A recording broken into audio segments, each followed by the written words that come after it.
mengatakan, ya, ada satu tanda. Ketika di perjalananku diisrakan oleh Allah Subhanahu wa taala, aku mengucapkan salam kepada satu kafilah.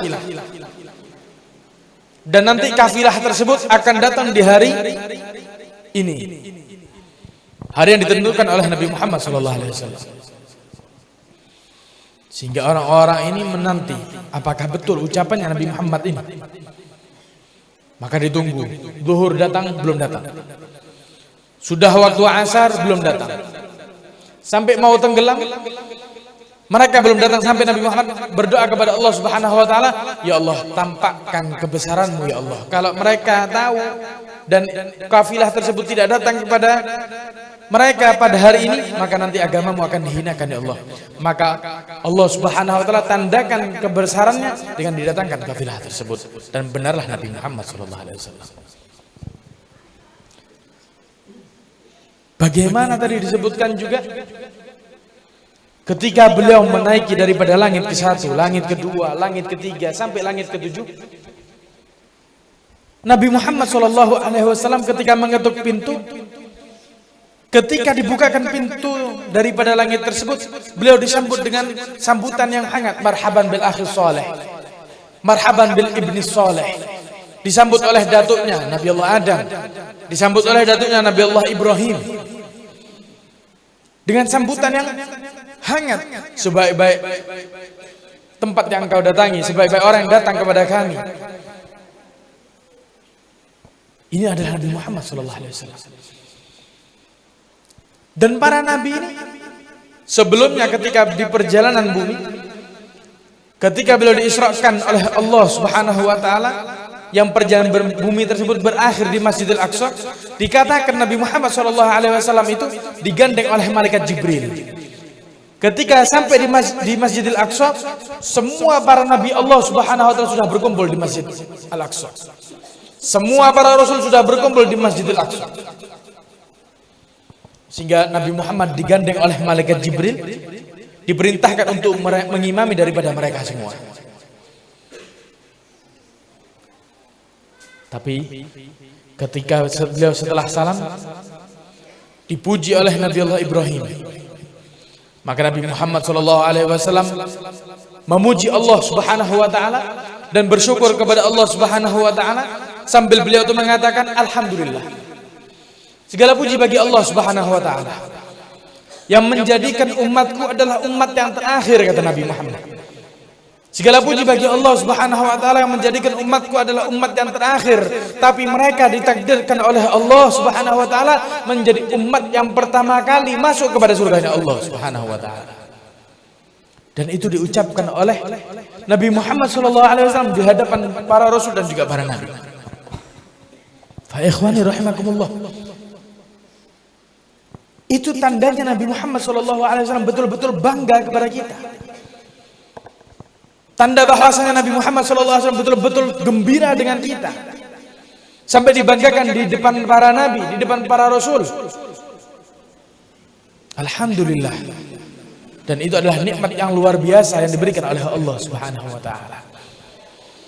Dan ketika Nabi Muhammad SAW sebelum diisrakan, datang malaikat Jibril beserta malaikat Mikail menemui Rasulullah SAW.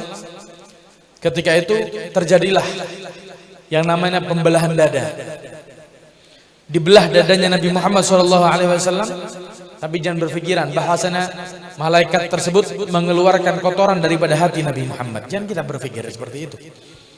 Akan tetapi kata Habib Ali bin Muhammad Al-Habsyi, zaduhu tuhran ala tuhri. Tapi Allah Subhanahu wa taala menambahkan kesucian di dalam kesucian yang ada di dalam diri Nabi Muhammad SAW. Sehingga setelah dibelah dada beliau, maka beliau berjalan menaiki buraq. Di kanan beliau ada malaikat Jibril, di kiri beliau ada malaikat Mikail. Ketika itu, ketika mau naik daripada kuda tersebut, mau menaiki daripada buraq tersebut, saking senangnya daripada buraq itu mau dinaiki Nabi Muhammad SAW, sampai dia ini bergetar, jingkrak-jingkrak, senang. Sampai malaikat Jibril mengatakan, ya buraq, Demi Allah tidaklah menaiki engkau kecuali manusia yang paling mulia yang ada di muka bumi. Ketika malaikat Jibril menegur daripada buruk tersebut, buruk itu tiba-tiba terdiam berkeringat dengan kucuran keringat yang luar biasa. Karena malu telah menyulitkan Nabi Muhammad SAW untuk menaiki daripada punggungnya. Tapi bukan bermaksud seperti itu, tapi itu adalah rasa gembiranya buruk karena dinaiki oleh Nabi Muhammad SAW. Sehingga berjalan bersama dengan Nabi Muhammad SAW. Disinggahkan oleh Allah Subhanahu wa taala di beberapa tempat. Disinggahkan di satu tempat yang begitu subur daripada lahannya. Maka malaikat Jibril mengatakan, "Ya Muhammad, sholli huna." Wahai Muhammad, salat engkau di sini. Maka salat Nabi Muhammad SAW. Setelah salat Nabi Muhammad bertanya, "Ma hadza ya Jibril?" Tempat apa ini wahai Jibril? Maka malaikat Jibril mengatakan, "Hadhihi Thaibah." Ini adalah Thaibah. Wa fiha takunul hijrah wal maut. Dan nanti di kota Thaibah ini, yang itu adalah nama lain daripada kota Madinah, nanti engkau wahai Muhammad, engkau akan hijrah di tempat ini. Dan engkau juga akan mati di tempat ini wahai Muhammad. Isyarah daripada Allah Subhanahu wa taala bahwasanya itu adalah kota yang nanti akan suatu saat ditempati oleh Nabi Muhammad SAW. Yang sampai sekarang begitu dahsyat rasa cinta kaum muslimin untuk berziarah kepada Nabi Muhammad SAW. Mudah-mudahan kita semua ditakdirkan berziarah kepada Nabi Muhammad SAW. Berjalan lagi malaikat Jibril bersama dengan Nabi Muhammad SAW. Dihentikan lagi oleh malaikat Jibril. Dikatakan, "Sholli huna ya Muhammad." Wahai Muhammad, salat di sini wahai Muhammad. Ditanya lagi oleh Rasulullah SAW, "Tempat apa ini wahai Jibril?" Maka dikatakan, ini adalah Turi Sina, di mana Allah Subhanahu wa taala bertajalli kepada Nabi Allah Musa.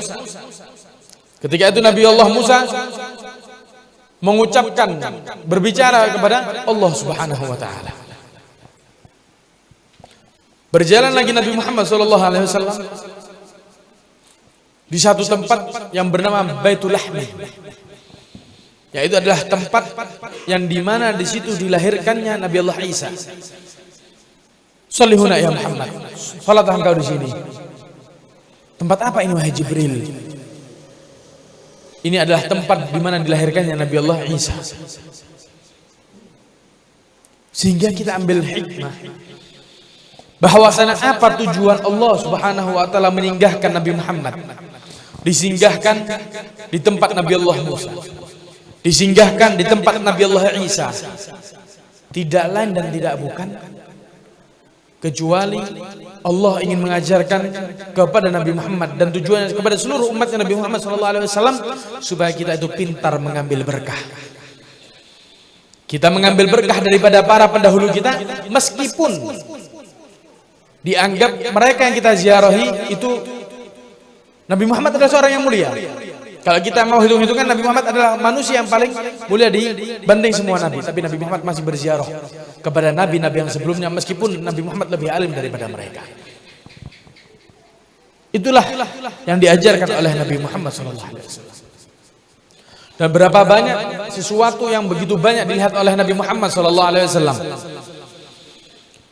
Sesuatu yang dilihat oleh Nabi Muhammad SAW daripada orang-orang yang disiksa oleh Allah Subhanahu wa taala. Bagaimana orang-orang yang diazab oleh Allah Subhanahu wa taala karena mereka sering makan riba. Diazab oleh Allah Subhanahu wa taala, dihancurkan badan mereka, diutuhkan kembali oleh Allah Subhanahu wa taala. Dihancurkan lagi oleh Allah Subhanahu wa taala dengan duri-duri, kemudian diutuhkan lagi oleh Allah Subhanahu wa taala. Nabi Muhammad bertanya, "Siapa mereka wahai Jibril?" Maka Nabi Muhammad mengatakan, "Mereka adalah orang-orang yang memakan riba ya Rasulullah." Nabi Muhammad melihat ada satu kaum, ada satu golongan yang mana hari itu mereka menanam, dan dilihat oleh Nabi Muhammad mereka menuai tanaman tersebut, memanen tanaman tersebut dengan cepat. "Man haula ya Jibril?" Siapa mereka wahai Jibril?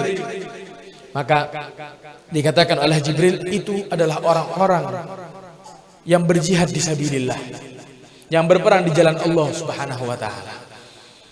Dilihat lagi oleh Nabi Muhammad SAW, ada satu golongan yang disiksa di antara dua kayu. Siapa mereka wahai Jibril? Maka dikatakan oleh Nabi Muhammad, dikatakan oleh malaikat Jibril, mereka adalah qati'ut thariq. Begitu banyak yang dilihat oleh Nabi Muhammad daripada kejadian-kejadian. Sebenarnya tujuan daripada kejadian tersebut adalah tambih kepada kita. Itu adalah peringatan kepada kita. Kalau kita melakukan riba, maka akan disiksa oleh Allah Subhanahu wa taala dengan duri. Kalau kita menjadi orang yang selalu mengganggu orang-orang mukmin, orang-orang muslim, maka kita akan disiksa oleh Allah Subhanahu wa taala. Kalau kita menjadi orang yang mengorbankan diri kita untuk jalan Allah Subhanahu wa taala, berperang di jalan Allah Subhanahu wa taala, maka kita akan digambarkan oleh Allah Subhanahu wa taala sebagai orang yang ketika hari itu menanam, maka besok hari dia sudah memanen daripada apa yang dia tanam. Fa ikhwani rahimakumullah. Bagaimana dikatakan ketika Nabi Muhammad SAW sebelum sampai di Sidratul Muntaha, beliau melihat daripada satu golongan yang mana itu adalah umatnya yang begitu banyak menjadikan Nabi Muhammad SAW kagum. Beliau melihat daripada umatnya yang masuk surga tanpa hisabnya Allah Subhanahu wa taala.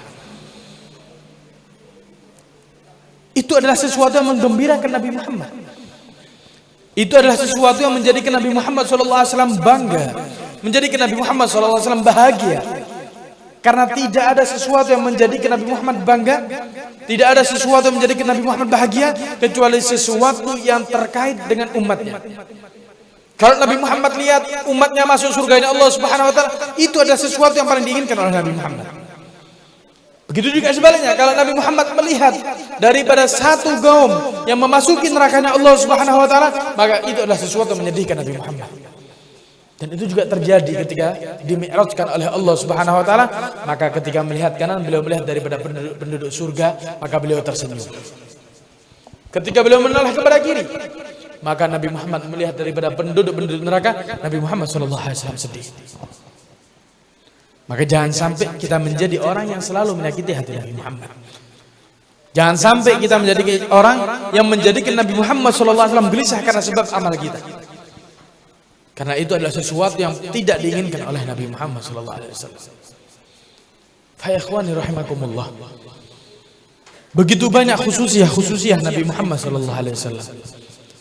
Begitu banyak keistimewaan yang didapatkan oleh Nabi Muhammad SAW. Sekarang pertanyaannya, bersyukurkah kita sebagai umat yang dilahirkan tanpa minta kepada Allah Subhanahu wa taala sebagai umatnya Nabi Muhammad? Kita dilahirkan oleh ibu kita, status kita adalah ummah al-Muhammadiyah, umatnya Nabi Muhammad SAW. Nabi Allah Musa itu sampai iri melihat kita. Nabi Allah Musa itu sampai minta kepada Allah Subhanahu wa taala, "Ya Allah, aku melihat begitu banyak keistimewaan yang didapatkan oleh umatnya Muhammad. Kalau begitu ya Allah, jadikan aku sebagai umatnya Nabi Muhammad. Aku ingin menjadi umatnya Nabi Muhammad SAW karena begitu banyak keistimewaan yang didapatkan oleh Nabi Muhammad SAW dan didapatkan oleh umatnya Nabi Muhammad SAW.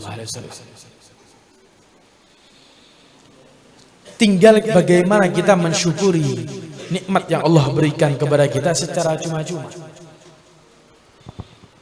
Kita berikan, kita tanamkan dalam hati kita cinta kepada Rasulullah SAW.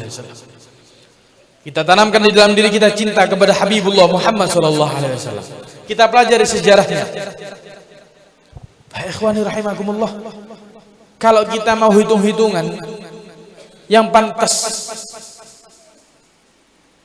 yang paling banyak dapat cobaan itu adalah Nabi Muhammad. Sehingga Nabi Muhammad SAW, kita lihat bagaimana menghadapi daripada permasalahan tersebut. Dan termasuk daripada ketika beliau diisrakan dan dimi'rajkan oleh Allah Subhanahu wa taala, itu adalah salah satu tanda bagaimana Allah Subhanahu wa taala ingin menghibur Nabi Muhammad SAW dikala beliau sedih. Karena di waktu itu, di tahun yang sama, Nabi Muhammad SAW ditinggal oleh dua manusia yang membela kehidupan Nabi Muhammad SAW, yang membela perjuangan Nabi Muhammad SAW. Yang pertama adalah Sayyidatuna Khadijah Al-Kubra. Yang kedua pamannya, yaitu adalah Abu Thalib. Yang mana kedua orang ini adalah orang yang menghabiskan waktunya untuk membela Nabi Muhammad SAW. Sayyidatuna Khadijah membela Nabi Muhammad dengan harta-hartanya. Abu Thalib membela Nabi Muhammad SAW dengan jiwa raganya. Orang-orang kafir itu ingin membunuh Nabi Muhammad itu karena sungkan kepada Abu Thalib. Sehingga mereka orang-orang kafir mengatakan kepada Nabi Muhammad, wahai Abu Thalib, peringatkan keponakanmu itu, jangan lagi menghina daripada Tuhan kami. Sehingga mereka mengatakan, kalau kamu tidak peringatkan keponakanmu, wahai Abu Thalib, maka kami akan bunuh dia.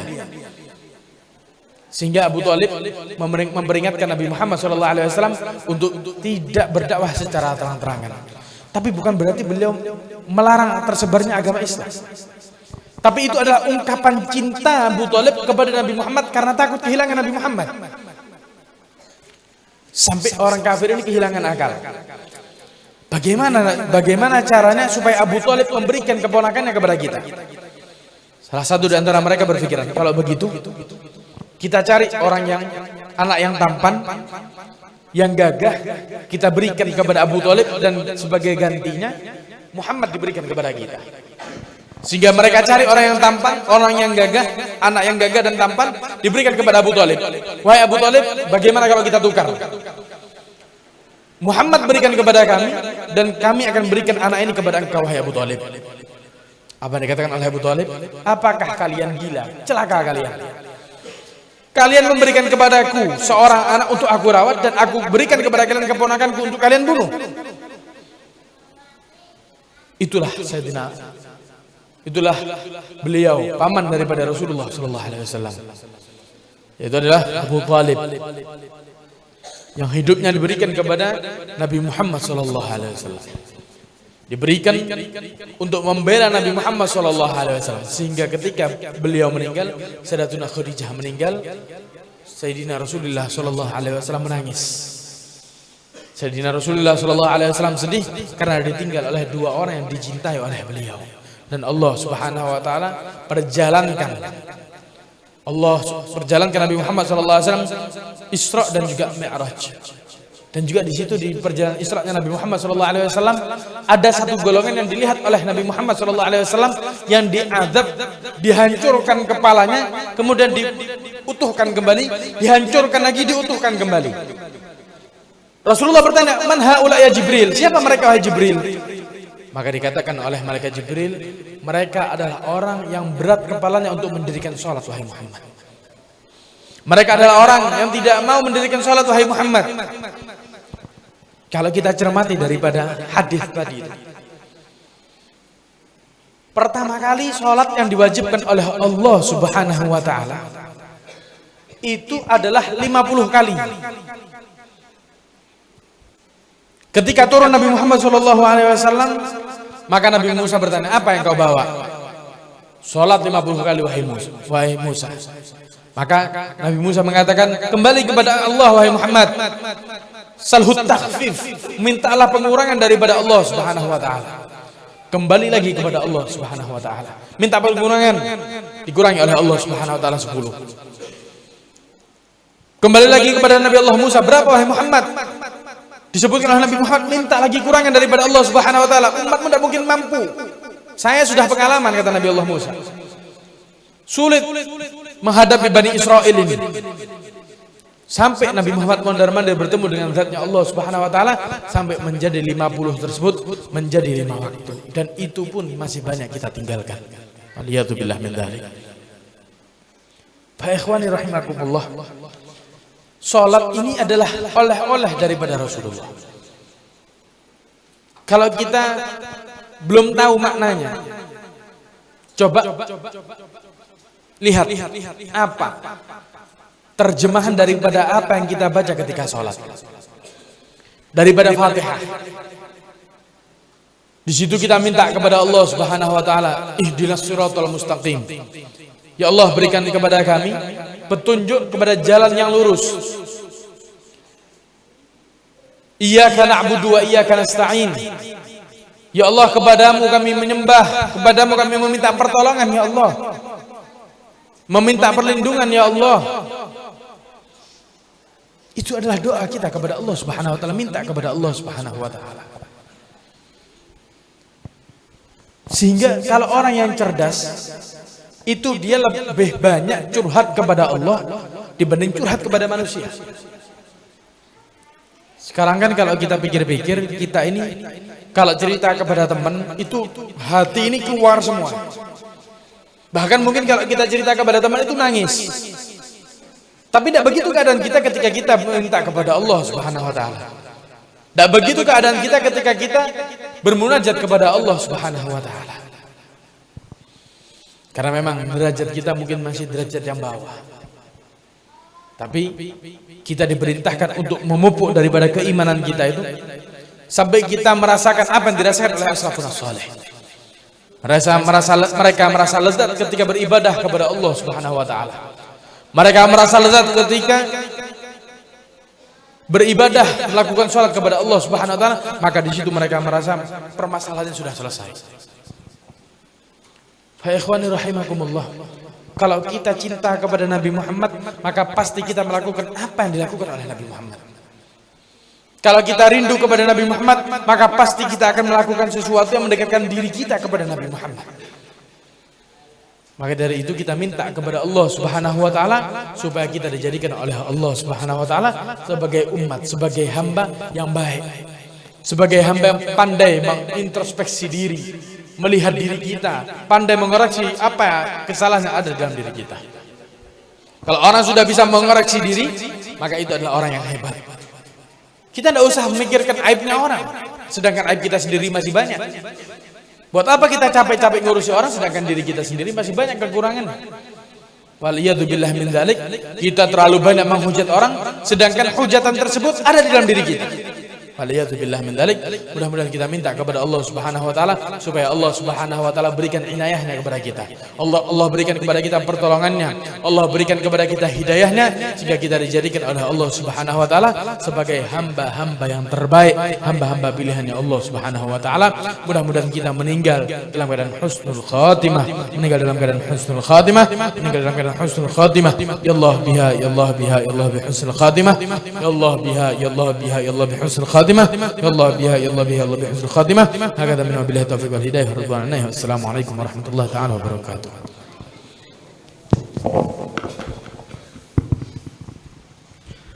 Kita masuki acara